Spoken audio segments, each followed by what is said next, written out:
Waktu manggil kamu nggak ngasih alasan kenapa ibu manggil? Oh enggak. Tadi waktu ibu lewat, ibu melihat kamu melakukan perundungan sama salah satu teman kamu. Kamu ngajak teman-teman untuk merundung satu teman kamu yang terlihat lebih lemah. Udah tahu? Udah ingat? Ingat. Jadi menurut kamu itu perbuatan baik nggak? Enggak. Kenapa kamu tadi merundung dia? Karena dia Oh, semua orang punya kelebihan, punya kekurangan, nak. Tahu kan?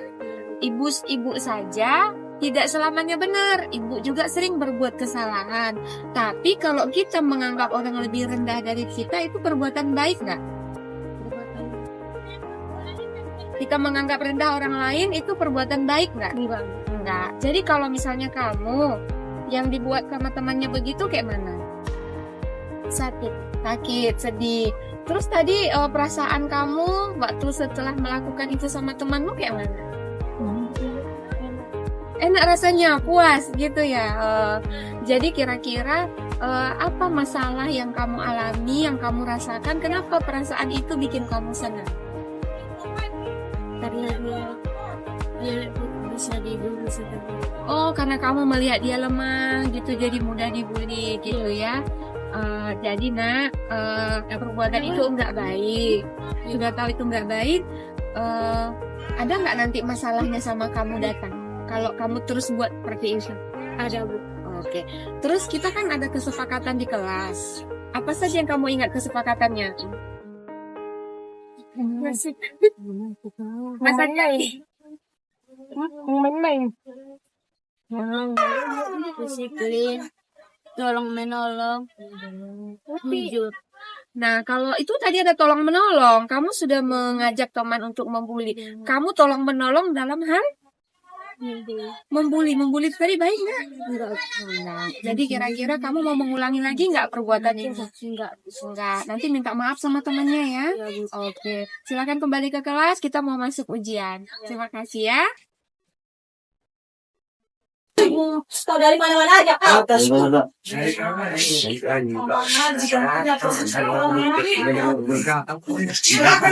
Isuk sini dulu.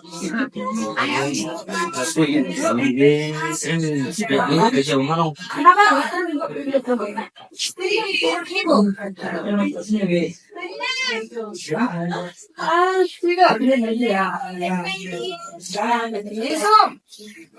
Kau kenapa ibu panggil? Duduk di sini sama ibu. Kenapa? Sepatu. Kenapa sepatunya? Putih, ada putih-putihnya. Kita harus pakai sepatu hitam. Kenapa kalau pakai sepatu yang putih ada putih-putihnya? Oh, foto sepatunya. Jadi kapan dibersihkan? Besok? Besok bisa dipakai? Bisa. Oke. Kamu kan tahu ada kesepakatan kita di sekolah kan? Ada peraturan kan? Ya. Apa saja peraturannya?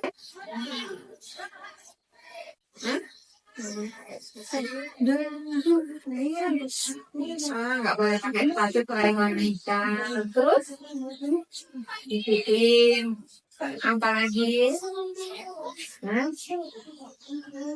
Kayak mana kamu rasa kamu pakai sepatu ada warnanya? Perasaanmu kenapa? Kayak mana? Beda. Jadi kita merasa senang gitu kan kawan-kawan gitu. Berbeda gitu. Nah, kalau kamu terus pakai sepatu yang seperti ini, ada nggak nanti pengaruhnya sama kawan-kawan? Ada apa pengaruhnya?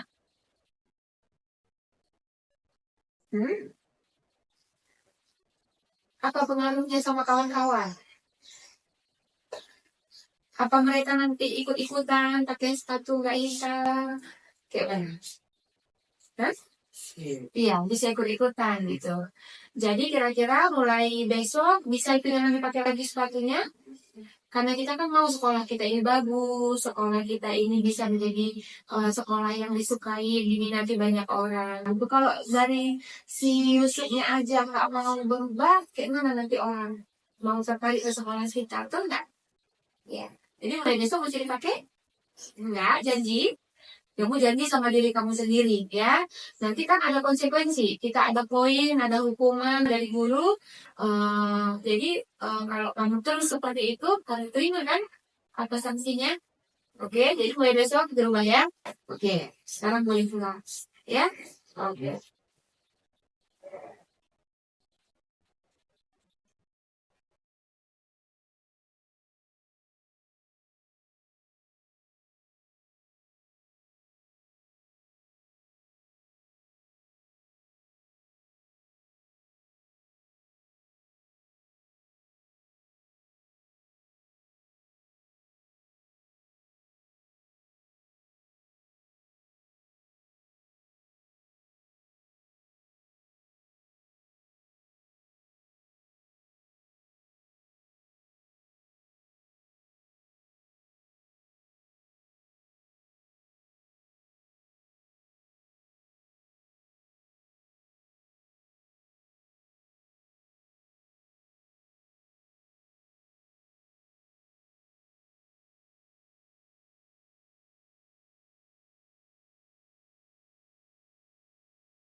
guru-guru yang telah dengan semangat melaksanakan atau melakukan ekspresi. Baiklah, sekarang kita masuk pada materi saya, yaitu penerapan budaya positif. Baik, mungkin kita pernah mendengar budaya positif. Apakah ada di antara kita atau Bapak Ibu yang sudah mendengar budaya positif? Apa itu kira-kira budaya positif? Coba Bapak Ibu, apa itu kira-kira budaya positif? Yang baik-baik mungkin itu Bu, yang baik-baik. Ya Pak? Ya, budaya positif itu termasuk kebiasaan yang baik, kebiasaan yang positif. Jadi, apa itu budaya positif? Budaya positif adalah nilai-nilai, keyakinan-keyakinan, dan kebiasaan-kebiasaan di sekolah yang berpihak pada murid agar dapat berkembang menjadi pribadi yang kritis, penuh hormat, dan bertanggung jawab. Jadi, itulah yang dinamakan dengan budaya positif. Jadi, setiap hal-hal yang positif yang kita tanamkan kepada anak didik kita itu akan menjadikan peserta didik kita mandiri, bertanggung jawab.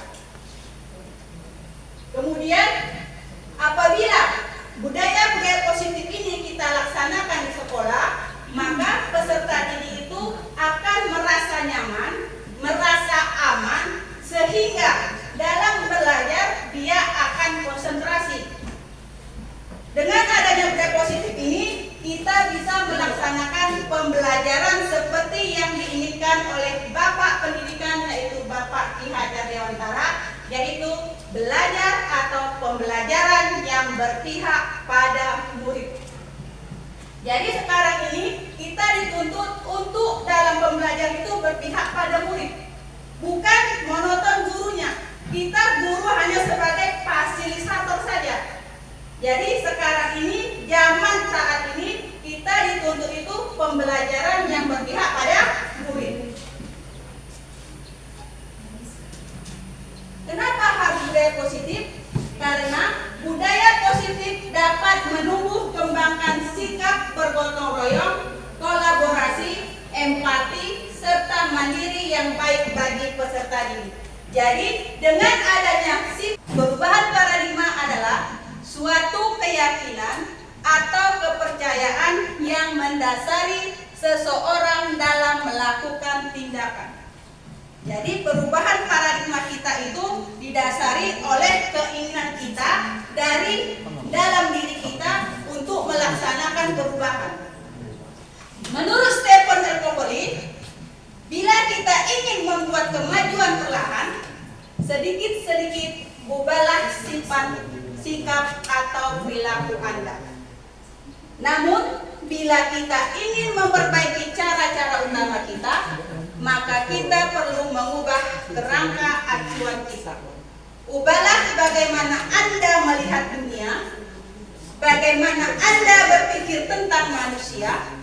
Ubahlah paradigma Anda, skema pemahaman, dan penjelasan aspek-aspek tertentu tentang realitas. Jadi, karena adanya perubahan paradigma ini, marilah kita, para guru, untuk mengubah cara pandang kita mengenai pendidikan, mengenai pembelajaran.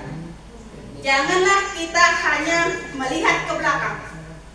Kita sekarang guru diterapkan atau diharuskan untuk melihat masa depan. Kita tinggalkan masa-masa lalu kita lihat masa depan kita. Jadi ubahlah paradigma sekarang, kegiatan-kegiatan atau tindakan-tindakan yang kita lakukan selama ini yang memang tidak menguntungkan atau tidak berpihak pada murid, itu kita ubah.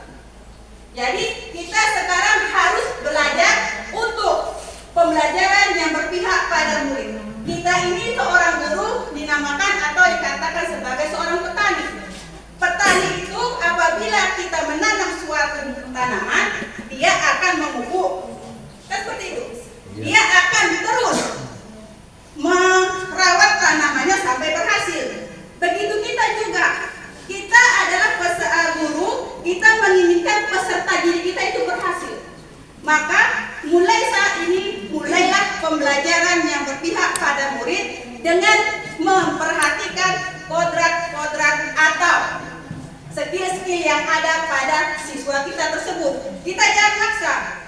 Yang dulu kemarin-kemarin itu belajar kita, anak-anak jangan ribut, betul kan? Betul. Lipat tangan. Kok jalan-jalan Cibudi masih seperti itu. Jadi sekarang paradigma kita mau apa? Kita ubah. Biarkan anak itu mencapai pembelajarannya sesuai dengan kodratnya. Kalau dia anak peserta didik itu bisa dia mempelajari atau memahami pelajaran dengan berjalan-jalan, nggak apa-apa, biar aja. Tapi jangan mengganggu temannya. Kalau dia bisanya menggambar aja, silakan menggambar. Kita jangan paksakan. Apa bakatnya? Apa dia kodratnya? Itulah yang kita tanamkan pada peserta didik kita.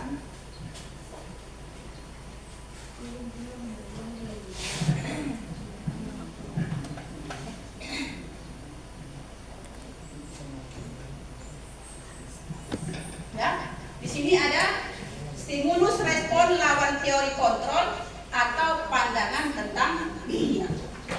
Stimulus respon dunia tentang dunia, kita bisa lihat yang pertama realitas.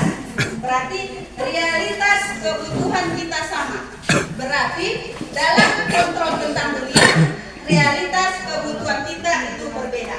Jelas, setiap manusia mempunyai kebutuhan yang berbeda-beda. Tidak mungkin kebutuhan saya sama dengan kebutuhan Bapak Ibu.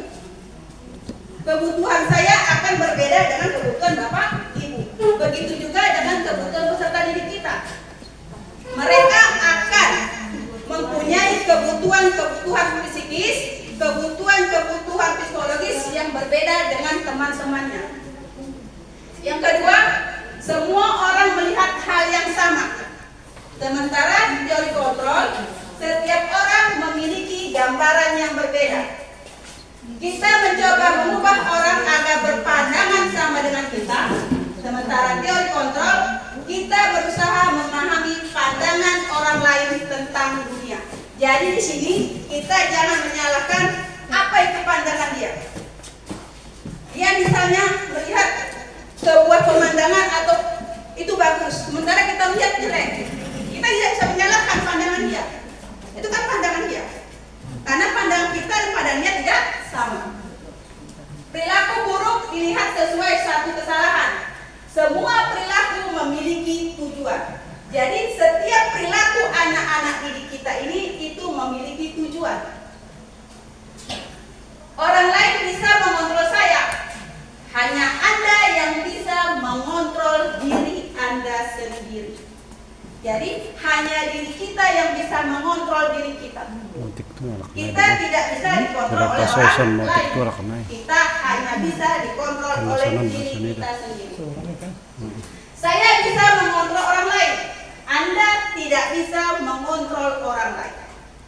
Jelas? Anda tidak bisa mengontrol orang lain. Saya belum tentu bisa mengontrol pasien. Pasien juga tidak bisa mengontrol diri saya. Mau saya A, pasien kamu harus B. Sementara saya mau A. Berarti pasien tidak bisa mengontrol diri saya. Saya juga tidak bisa memaksakan kehendak saya pada pasien. Kemudian pemaksaan ada pada saat bujukan gagal. Kolaborasi dan konsekuensi menciptakan pilihan-pilihan baru.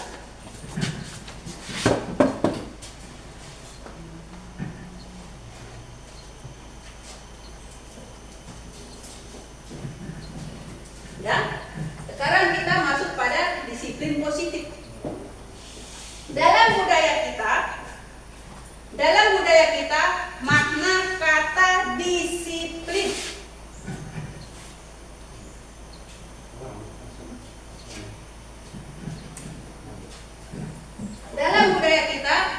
kata disiplin dimaknai menjadi sesuatu yang dilakukan seseorang pada orang lain untuk mendapatkan kepatuhan. Jadi kita selama ini memaksakan kepada peserta didik kita untuk disiplin, mematuhi segala peraturan yang kita buat di sekolah ataupun di kelas.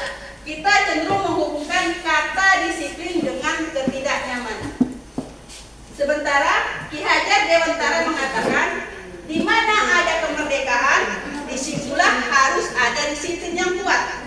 Sungguh pun disiplin itu bersifat self-disiplin, yaitu kita sendiri yang mewajibkan kita dengan sekeras-kerasnya, tetapi itu sama saja. Sebab jikalau kita tidak cakap melakukan self-disiplin, wajiblah penguasa lain mendisiplinkan diri kita, dan peraturan demi itulah harus ada di dalam suasana yang merdeka.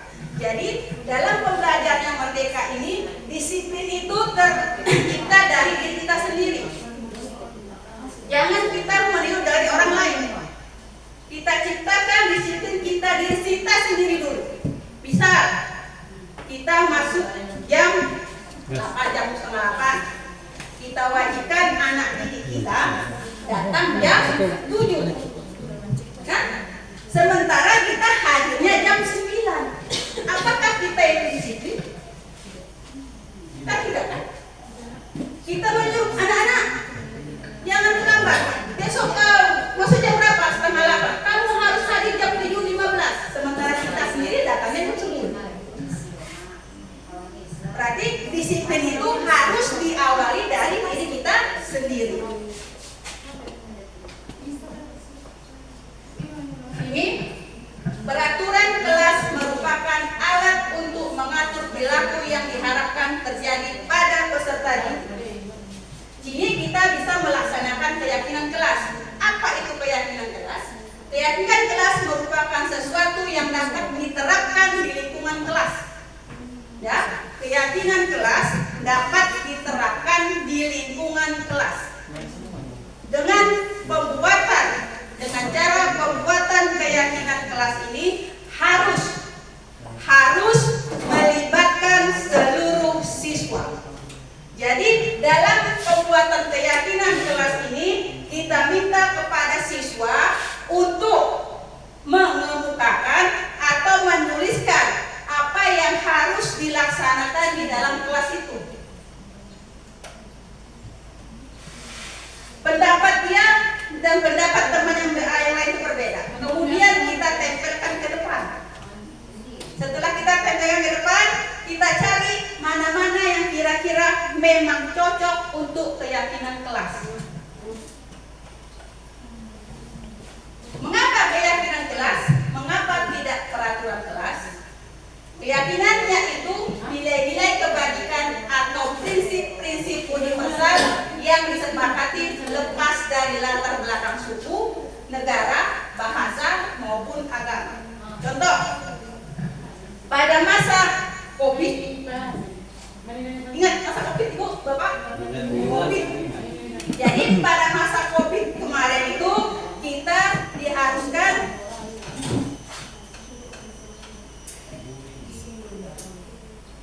perangkat dihidupkan. Modern Google sedang mencari perangkat. Kita diwajibkan pada masa COVID itu harus berpakai masker, harus cuci tangan. Dengan apa? Dengan prinsip atau dengan kemauan kita menjaga kesehatan. Itulah yang merupakan keyakinan kita. Bahwa dengan menutup mulut kita pakai masker, dengan kita membasuh tangan, maka kita akan aman atau tubuh kita akan selamat dari COVID. Itu kan? Jadi itulah dinamakan dengan keyakinan.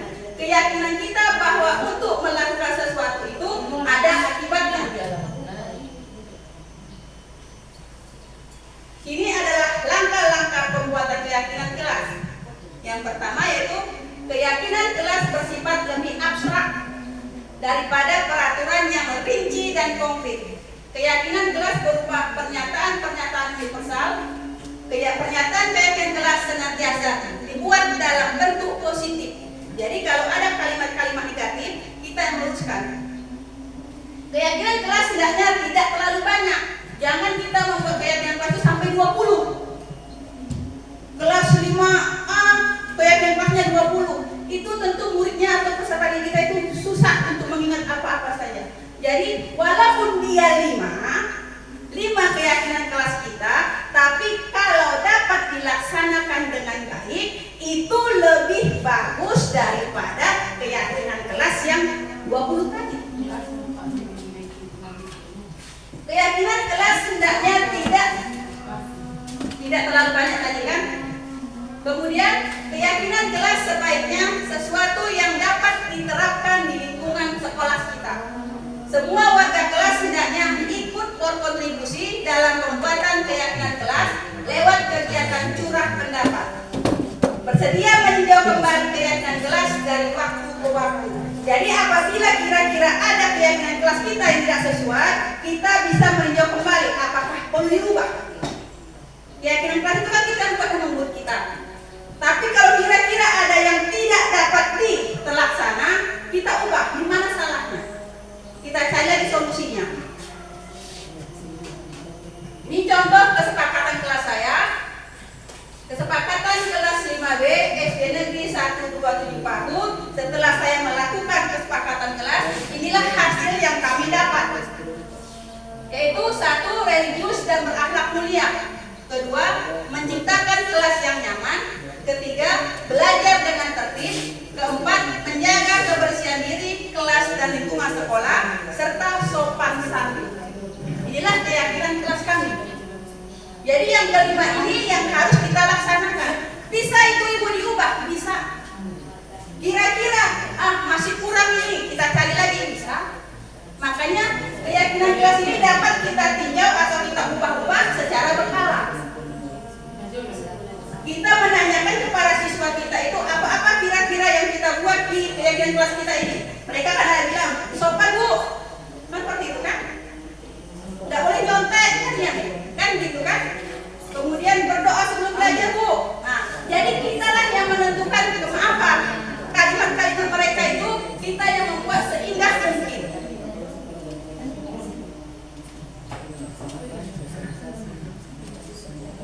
Kebudayaan positif yang berikutnya adalah kebutuhan dasar manusia. Jadi kebutuhan dasar manusia itu pada prinsipnya ada 5. Setiap manusia mempunyai kebutuhan. Jadi kebutuhan dasar manusia itu ada 5. Yang pertama, jelas bertahan hidup. Kebutuhan dasar manusia yang paling utama adalah bertahan hidup. Di mana kita ciri perlu makanan, pakaian, apalagi bu? Rumah, apalagi? Duit, lagi? Yang lain? Mobil, kan sebutkan apalagi? Handphone. Itulah kebutuhan-kebutuhan yang dimiliki oleh manusia. Yang ketiga, yang kedua adalah kasih sayang dan rasa diterima. Jadi seperti kita juga, kita menginginkan kasih sayang. Kasih sayang dapat dari mana? Tentu dapat dari orang lain. Kalau yang masih kira-kira lajang sama gadis, kasih sayang dan kasih bu, kan seperti itu kan? Ya, ya pak. Ketawa apa ini? Kasih sayang dari suami, jelas. Kita berikan kasih sayang. Kemudian kebebasan. Kebebasan. Kita tidak menginginkan keterikatan. Kita ingin bebas. Jangan kita seperti apa? Burung di dalam sangkar. Walaupun bersangkar emas, tapi hatinya terpenjara. Jadi kita itu menginginkan kebebasan. Yang keempat adalah kesenangan. Jelas kita juga menginginkan kesenangan. Kalau kita tidak ada kesenangan di dalam diri kita, itu sudah kawan. Kan? Tidak ada kesenangan dalam diri kita. Tidak mau refreshing, tidak mau beli ini itu, dan sebagainya. Berarti kita apa yang salah? Di mana salahnya? Salahnya pada diri kita sendiri. Kemudian penguasaan. Penguasaan ini adalah kebutuhan manusia yang kelima. Penguasaan. Penguasaan diri kita terhadap sesuatu, terhadap yang sudah kita miliki.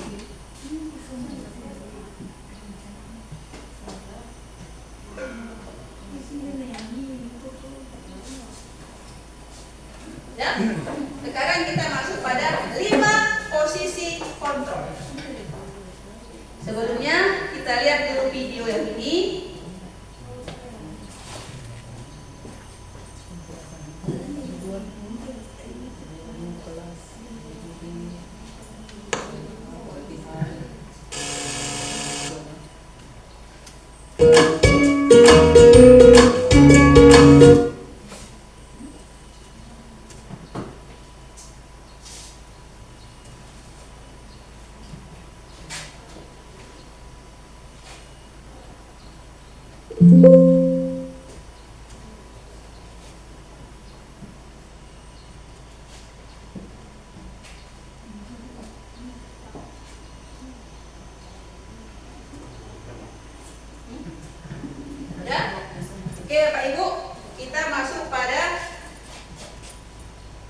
posisi kontrol. Jadi dalam video ini akan menjelaskan apa-apa yang ketiga posisi kontrol, 5 posisi kontrol. Salam bahagia Ibu dan Bapak guru hebat. Dalam penerapan disiplin positif restitusi, salah satu program yang dikembangkan adalah 5 posisi kontrol. 5 posisi kontrol dalam restitusi adalah proses perjalanan seorang pendidik agar dapat mengenali dirinya. Pada video kali ini, kita akan membahas tentang 5 posisi kontrol yang dikembangkan oleh Diane Goshen dan contoh penerapannya.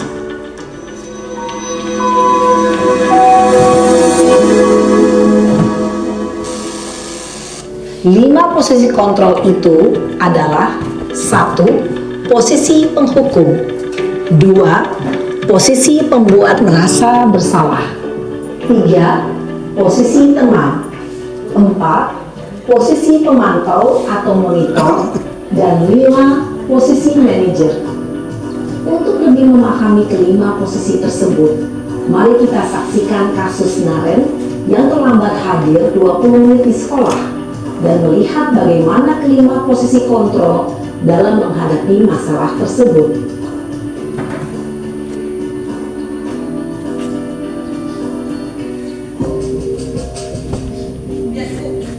Lihat videonya Bapak Ibu, tonton dulu.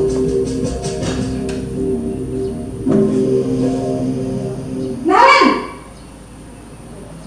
Sini kamu!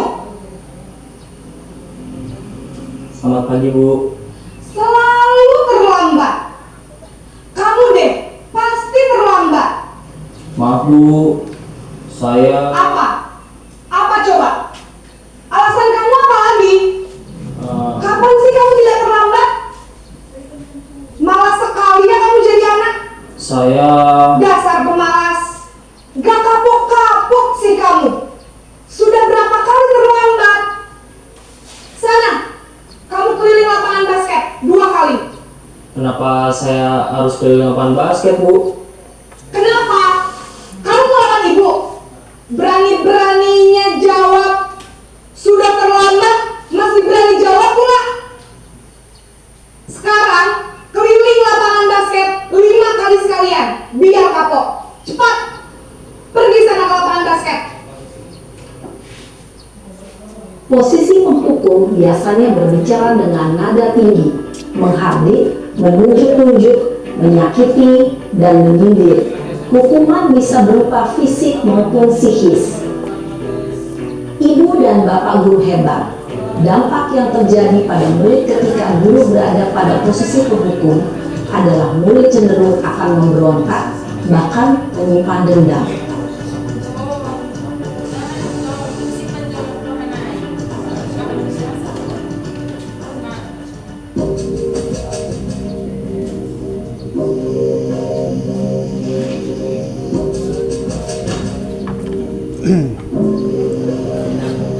Naren!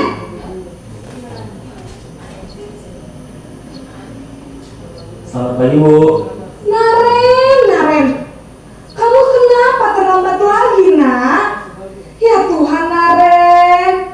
Kamu senang ya bikin ibu susah ya? Kalau kamu terlambat lagi, nanti ibu yang ditegur bapak kepala sekolah, nak. Disangka ibu tidak bisa membina kamu. Duh, gimana ini? Maaf, Bu. Duh, Gusti Naren. Kamu suka ya kalau ibu ditegur bapak kepala sekolah? Terus, sekarang ibu harus tulis apa yang di buku absen? Ini kamu sudah sering terlambat loh. Ibu harus apa coba? Maaf, Bu. Maaf sekali. Ya sudah, lain kali jangan bikin ibu susah lagi ya nak ya. Ibu tidak akan kuat lagi kalau kamu begini terus. Bisa jantungan kalau ibu ditegur bapak kepala sekolah. Sana cepat ke kelas. Maaf ya, Bu. Maaf sekali. Posisi pembuat rasa bersalah berbicara dengan nada tenang, cenderung lembut. Namun kata-kata yang diutarakan membuat murid merasa menjadi orang yang gagal, memandang buruk dirinya sendiri, merasa tidak berharga, dan tidak sanggup membahagiakan orang lain. Ketika guru mengambil posisi pembuat rasa bersalah, murid akan menganggap dirinya yang bersalah dan ia akan menyimpan emosi negatif tersebut di dalam dirinya.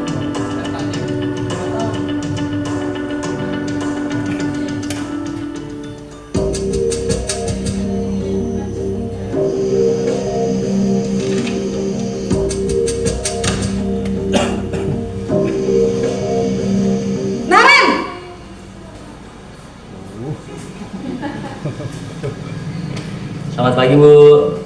Wah, sudah jam berapa ini, Nak? Terlambat lagi ya, sayang. Iya, Bu. Habis ibu saya lupa bangunkan saya, Bu. Kamu malah menyalahkan ibu kamu. Kamu bukannya anak yang larinya paling kencang. Kok terlambat sih? Iya, Bu. Saya memang terlambat bangun tadi. Jadi, biarpun saya lari kencang, tetap gak kekejar, Bu. Ya sudah sana, nanti lain kali larinya lebih kenceng lagi ya, biar gak terlambat lagi. Bikin seneng ibu, demi ibu, bisa kan? Bisa lah, Bu. Ya sudah sana masuk kelas, ibu beresin urusan absen kamu. Kamu ini ada-ada saja.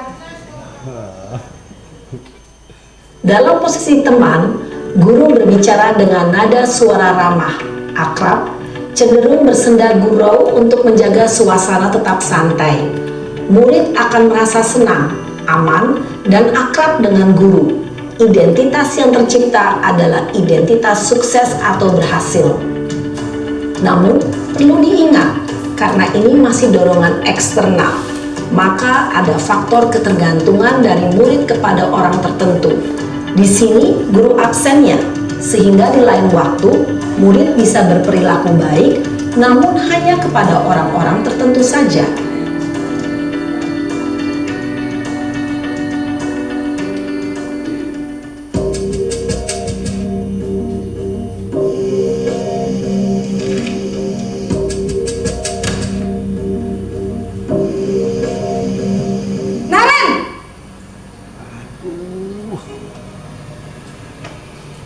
Selamat pagi, Bu.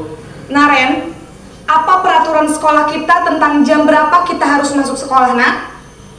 Kita harus di sekolah jam 7, Bu. Iya betul, sekarang sudah jam 7.20. Naren sudah tahu konsekuensinya jika terlambat hadir. Paham, Bu. Saya harus tinggal kelas pas jam istirahat selama 20 menit. Iya benar, konsekuensinya demikian. Jadi nanti jam 9.30 pas istirahat, kamu harus tinggal di kelas, kerjakan tugas tambahan untuk ketertinggalan kamu, ya? Baik, Bu. Posisi pemantau mengandalkan penghitungan atau data untuk mengontrol murid. Guru mengarahkan murid berdasarkan peraturan dan konsekuensi. Seorang pemantau menunjukkan bahasa tubuh dan ekspresi wajah yang datar dan cenderung formal.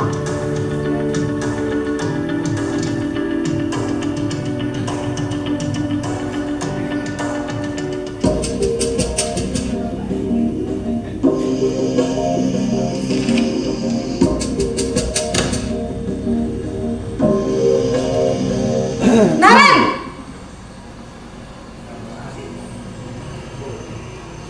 Selamat pagi, Bu.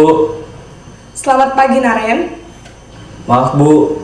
Saya terlambat. Iya, sekolah masuknya jam 7, sekarang sudah jam 7.20. Jadi sekarang bagaimana ini, Naren? Maaf, Bu. Saya lupa setel alarm saya semalam. Baiklah, menurut kamu, keyakinan sekolah yang mana yang perlu kamu tingkatkan? Menghargai diri sendiri dan orang lain mungkin ya, Bu. Setuju. Jadi, apakah Naren meyakini prinsip saling menghormati tersebut? Iya, Bu. Saya meyakininya. Apakah Naren bersedia memperbaiki masalah keterlambatan ini? Bersedia, Bu. Bagaimana kamu akan perbaiki masalah keterlambatan ini? Saya akan coba untuk tidak lupa menyetel alarm saya, Bu. Baik, kalau Naren lupa menyetel alarm di rumah, ada orang yang kira-kira bisa bantu mengingatkan tidak? Ada, Bu. Kakak saya, Kak Ema. Ada lagi selain Kak Ema? Selain Kak Ema, ada ibu saya. Baik, jadi yang mengingatkan Naren adalah Kak Ema dan ibu kamu ya? Kira-kira akan mulai setel alarm kapan nih Naren? Setelah pulang sekolah, akan segera saya lakukan. Baik, jadi Naren akan setel alarm untuk bangun besok pagi dan akan diingatkan oleh kakak dan ibunda Naren ya. Ada lagi yang mungkin perlu dilakukan Naren agar tidak terlambat bangun lagi? Tidak ada, Bu. Baik Naren, terima kasih untuk kerjasama kamu. Sekarang kamu perlu kembali ke kelas untuk belajar. Baik, Bu. Terima kasih. Posisi manajer adalah posisi kontrol yang disarankan untuk membimbing murid memiliki sikap disiplin yang positif, yaitu murid yang mandiri, bertanggung jawab, dan dapat memecahkan masalah. Tujuan dari posisi ini adalah agar murid dapat berefleksi atas tindakannya. Guru akan dengan tulus memberikan pertanyaan-pertanyaan bermakna, sehingga membuat murid dapat belajar dari kesalahannya dan mencari sebuah solusi untuk menyelesaikannya. Ibu dan Bapak guru hebat, setelah mengamati adegan kelima posisi kontrol tadi, kira-kira posisi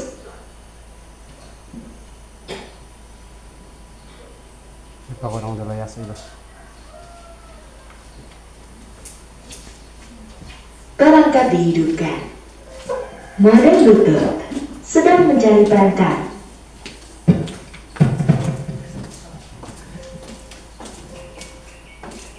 Baiklah Bapak Ibu, setelah menonton video Naren tadi, kira-kira posisi kontrol mana yang sering Ibu dan Bapak lakukan di sekolah?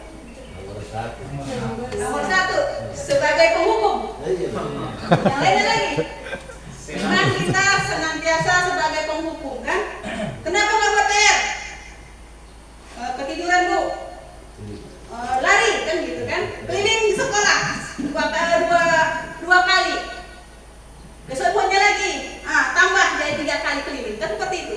Jadi sekarang posisi menghukum itu kita ganti.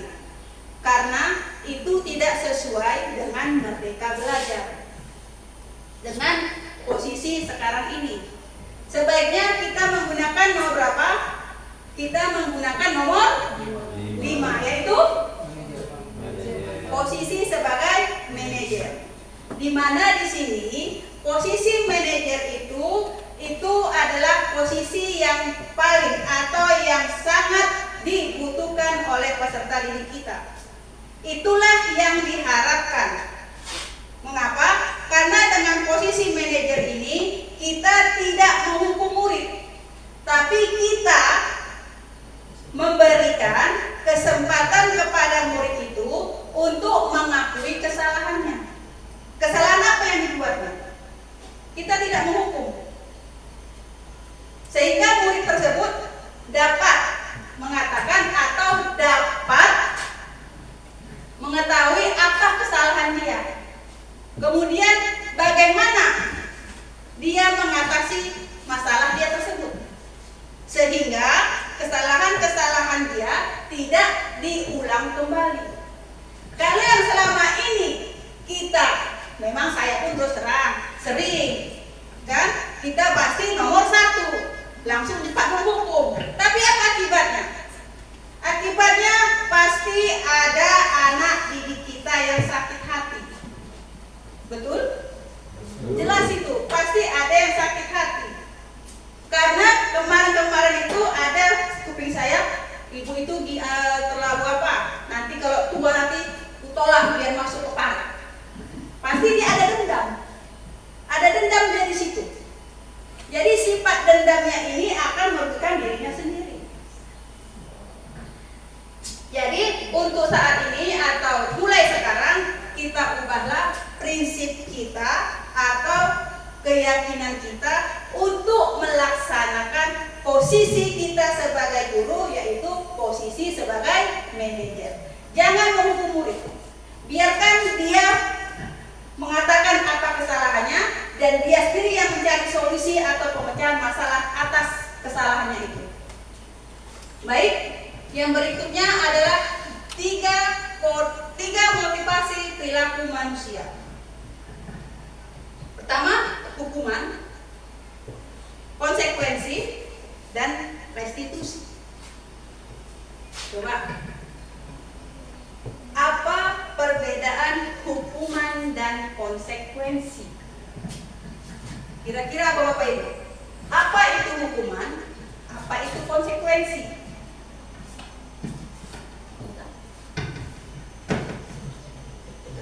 Ada? Hukuman yang dilakukan guru, konsekuensinya yang dirasakan murid.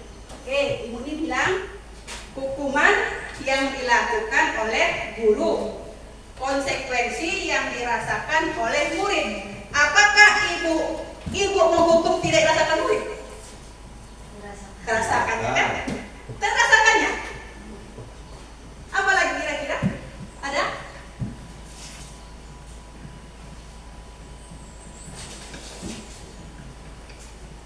Ada Bapak Ibu?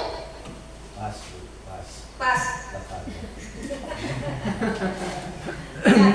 Hukuman adalah pengenaan akibat yang tidak diinginkan atau tidak menyenangkan terhadap suatu kelompok atau individu. Ini biasanya hukuman itu terjadi secara langsung. Secara langsung seperti tadi. Kenapa kamu tidak bikin PR? Kan? Ketiduran, Bu.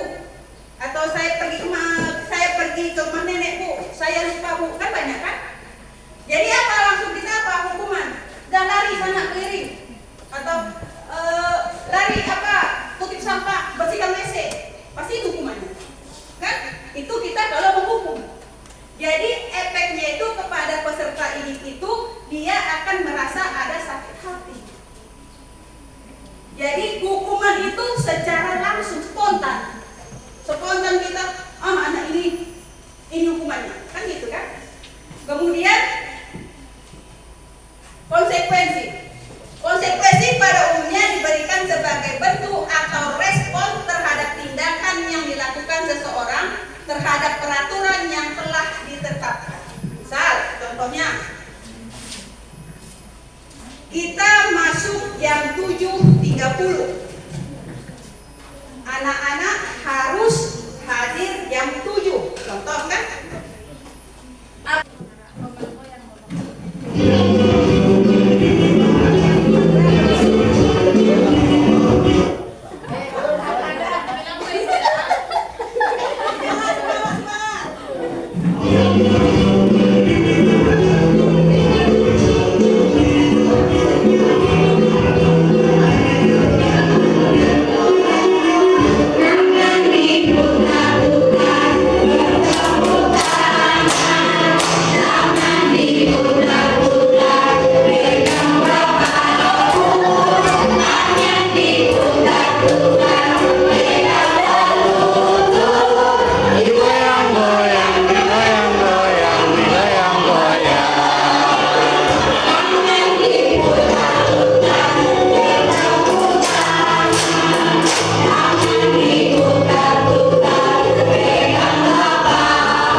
Lega dong kan?